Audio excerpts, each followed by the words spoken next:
भूतिया कहानियों के बारे में ना एक बड़ी अजीब सी बात है। चाहे वो किसी सुनसान रास्ते की कहानी हो या फिर एक वीरान गांव की, ये अक्सर एक जाने पहचाने से ढर्रे पर चलती हैं। मतलब ऐसा लगता है जैसे हर डरावनी कहानी के पीछे एक छिपा हुआ ढांचा है, एक फॉर्मूला। तो चलिए आज इसी ढांचे को परत दर परत खोलकर देखते हैं।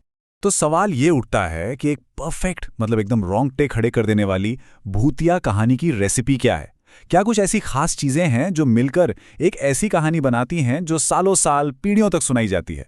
आज हम दो बिल्कुल अलग अलग कहानियों को देखकर इसी सवाल का जवाब ढूंढने की कोशिश करेंगे। तो चलिए, एक तरफ राजनपुर के भूतिया रास्ते और दूसरी तरफ एक श्रापित गांव की कहानियों की दुनिया में चलते हैं। हम इन 5 चीजों पर गौर करेंगे। सबसे पहले वो निषिद्ध स्थान जहां से सब शुरू होता है, फिर उस बाहरी व्यक्ति की गलती क्या होती है, उसके बाद आत्मा का प्रतिशोध कैसे सामने आता है, उस बदले के पीछे अन्याय की गूंज क्या है, और आखिर में इन सबसे मिलकर कैसे तैयार होती है एक श्राप की पूरी संरचना। ठीक है, तो चलिए शुरू करते हैं पहली और सबसे जरूरी चीज से। हर डरावनी कहानी एक जगह से शुरू होती है, लेकिन ये सिर्फ कोई आम लोकेशन या बैकग्राउंड नहीं होती। अरे नहीं, ये जगह तो अपने आप में एक किरदार होती है, जिसकी अपनी एक बदनाम पहचान होती है, एक डरावना इतिहास होता है। अब यहां देखिए, दोनों कहानियों में एक चौंकाने वाली समानता है। एक तरफ राजनपुर का वो कीचड़ भरा सुनसान रास्ता है, तो दूसरी तरफ 75 साल से वीरान पड़ा वो गांव। और दोनों का नियम एक ही है, सूरज ढलते ही यहां से निकल जाओ, यहां कोई नहीं रुकता। यही अकेलापन और यही चेतावनी डर की पहली ईंट रखते हैं।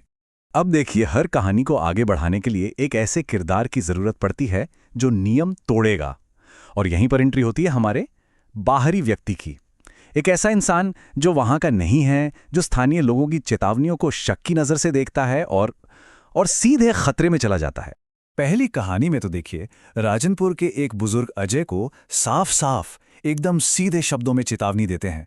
ये कोई पहेली नहीं है, ये एक सीधी और सच्ची सलाह है जो तजुर्बे और डर से निकली है। लेकिन क्या अजय इसे मानेगा?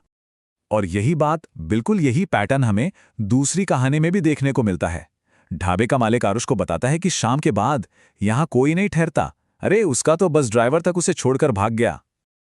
चेतावनी फिर से एकदम साफ है, लेकिन इस बार भी उसे नजरअंदाज कर दिया जाता है। तो सबसे जरूरी बात यही है, दोनों हीरो अजय और आरुष इन चेतावनियों को अंधविश्वास कहकर हंस देते हैं।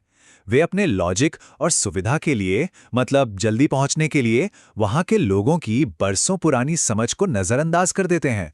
और बस अविश्वास का यही एक काम कहानी के अलौकिक हिस्से को चालू करने वाला ट्रिगर बन जाता है।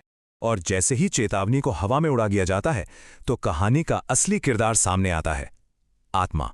ये आत्माएं लगभग हमेशा किसी बहुत गहरी दर्दनाक कहानी से पैदा होती हैं, और उनका मकसद सिर्फ एक होता है, बदला। अब जरा इन दोनों कहानियों की आत्माओं को देखिए। एक तरफ राधा है, जिसका चेहरा खून से लथपथ है और आंखें नहीं हैं। दूसरी तरफ उस श्रापित गांव की आत्माएं हैं जो सबसे पहले एक पेड़ से उल्टी लटकी हुई औरत के रूप में दिखती हैं। दोनों में एक समानता साफ है, एक प्रताड़ित महिला का भूत जो कहानी का मुख्य खतरा है। अच्छा, ये आत्माएं एकदम से हमला नहीं करती। डर को धीरे धीरे परत दर परत बढ़ाया जाता है। पहले सिर्फ आवाजें, कदमों की आहट, किसी के रोने की, फिर एक झलक, सफेद साड़ी में कोई दिखा और गायब हो गया। और फिर आता है असली खुलासा, जब राधा अपना बिना आंखों वाला खूनी चेहरा दिखाती है या आरुष को वो पेड़ पर लटकी औरत दिखती है। ये डर को बढ़ाने का एक क्लासिक तरीका है, जो आखिर में सीधे टकराव पर जाकर खत्म होता है। एक शक्तिशाली श्राप के पीछे एक उतनी ही शक्तिशाली वजह होती है। ये आत्माएं यूं ही बेवजह नहीं भटकती। उनकी कहानियों की जड़ें बहुत गहरे अन्याय और विश्वासघात में होती हैं। ये स्लाइड असल में दोनों कहानियों के दिल में झांकने जैसा है। पहली कहानी में राधा को उसके लालची प्रेमी मोहन ने धोखा देकर मार डाला।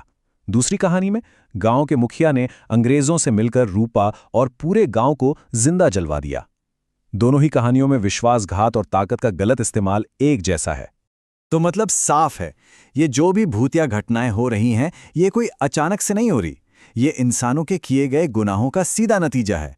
राधा का बदला मोहन से है और गांव की आत्माओं का बदला उस मुखिया और उसके साथियों से। ये अतीत का एक ऐसा जख्म है जो कभी भरा ही नहीं। तो ठीक है, अब तक हमने सारे टुकड़ों को अलग अलग देख लिया है। अब वक्त है इन सबको एक साथ जोड़ने का और ये समझने का कि इन चीज़ों का ये खास कॉम्बिनेशन इतना असरदार और हमेशा याद रहने वाला क्यों बन जाता है। तो ये है वो फॉर्मूला, वो रेसिपी जिसकी हम शुरू से बात कर रहे थे। एक सुनसान, डरावनी जगह, एक बाहरी इंसान जो चेतावनी नहीं मानता, एक बदला लेने वाली आत्मा और उस आत्मा के पीछे अन्याय की एक दर्दनाक कहानी। ये एक बहुत ही पावरफुल फॉर्मूला है। और ये फॉर्मूला काम इसलिए करता है क्योंकि ये हमारे अंदर के कुछ सबसे गहरे डरों को छूता है। ये हमें अनजान से डरना सिखाता है, बड़ों की सलाह को नज़रअंदाज करने के अंजाम के बारे में बताता है, और सबसे ज़रूरी बात, ये हमें याद दिलाता है कि अतीत में हुई नाइंसाफ़ी कभी भी पूरी तरह से ख़त्म नहीं होती, वो जिंदा रहती है। इस आखिरी बात को समझने के लिए एक बड़ा अच्छा कॉन्सेप्ट है, सामाजिक स्मृति। ये भूतिया कहानियां सिर्फ मनोरंजन नहीं हैं, ये एक समाज के इतिहास को, खास तौर पर उसके साथ हुए अन्यायों को जिंदा रखने का एक तरीका है। ये कहानियां उन लोगों की यादें हैं जिन्हें भुला दिया गया था। और आखिर में ये हमें एक बहुत ही गहरे सवाल पर लाकर छोड़ देता है। क्या ये जगहें सच में राधा या रूपा जैसी आत्माओं से श्रापित हैं, या फिर वे उन भयानक यादों से श्रापित हैं जिन्हें हम एक समाज के तौर पर कभी भूल ही नहीं पाए? शायद असली भूत कहानियों में नहीं, बल्कि हमारे इतिहास में छुपे होते हैं।